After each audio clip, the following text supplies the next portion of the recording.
కోటి తెలుగుల బంగారు కొండ క్రింద పరుచుకొన్నట్టి సరస్సులో పలవసించి ప్రొద్దున అందాల పూలు పూయు నా తెలంగాణ తల్లివి కంజాతవల్లి.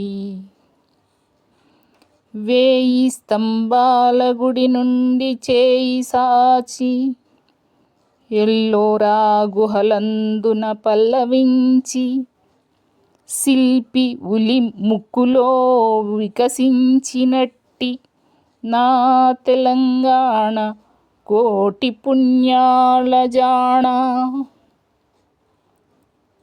మూగవోయిన కోటి తమ్ముల గళాల పాట పలికించి కవితా జవమ్ము కూర్చి నా కలానికి బలమిచ్చి నడిపినట్టి నా తెలంగాణ కోటి రత్నాల వీణ.